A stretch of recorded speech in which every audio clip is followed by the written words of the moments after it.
Fake স্টেপটা হচ্ছে faint, গতকালকেও বলছিলাম।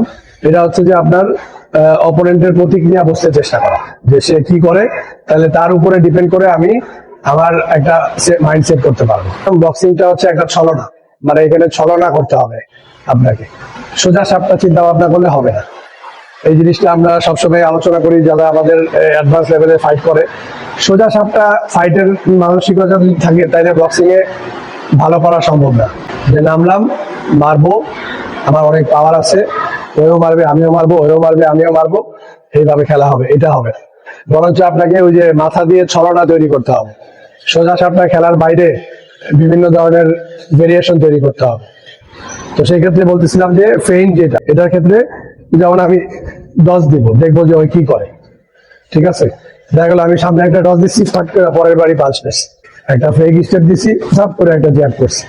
দেখা গেল যে ওই ফেক স্টেপ দেওয়ার পরে ওই একটা ডিলিউশনের মধ্যে আছে যে কি করবে, বুঝতেছে না, এর মধ্যে আমি পাঞ্চ করলাম, কথাটা কি বুঝাতে পারছি। তারপরে আমি ব্যাক স্টেপ দিচ্ছি, ও মনে করছে যে আমি পিছিয়ে যাবো হয়তো, কিন্তু আমি ওই ব্যাক স্টেপ থেকেই ক্রস নিয়ে চলে আসছি। সাইড স্টেপ দিলাম, যেমন এখানে আসছি খেলতেছি আমরা দুজন, এই সাইড স্টেপ দিলাম, কোনো একটা প্রতিক্রিয়া করবে, দেন আমি সাইড স্টেপ থেকে ভাগ করে আবার একবার সাইড স্টেপ দিলাম, গেলাম না, আরেকবার সাইড স্টেপ দিলাম, গেলাম না ওইদিকে, ও তো বুঝতেছে না কি করবে। এরপরের বার চলে গেছি, ডিলিউশনটা তাহলে বুঝতে পারলাম যে ফেক স্টেপটা কি। ফেক স্টেপ দিয়ে ওইখানে থেকেও আমি তার প্রতিক্রিয়া ধরতে পারি। দেখা গেল যে ধরেন ফেইন্ট তো আমরা শুধু পায়েরটা শিখলাম, ফেইন্ট তিন রকমের আছে, একটা হচ্ছে পায়ের, একটা হচ্ছে হেড, আর একটা হচ্ছে পাঞ্চের।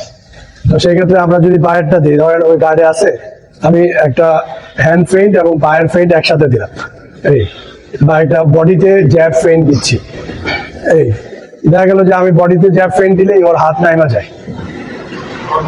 হ্যাঁ, দেখা গেল যে আমি খেয়াল করলাম দুইবার, হ্যাঁ, তৃতীয়বার ওই জ্যাব ফেইন্ট দিয়া ওভারহ্যান্ড দিলাম। তাহলে এখান থেকে আবার প্রমাণিত হইলো যে সোজা সাপটা না।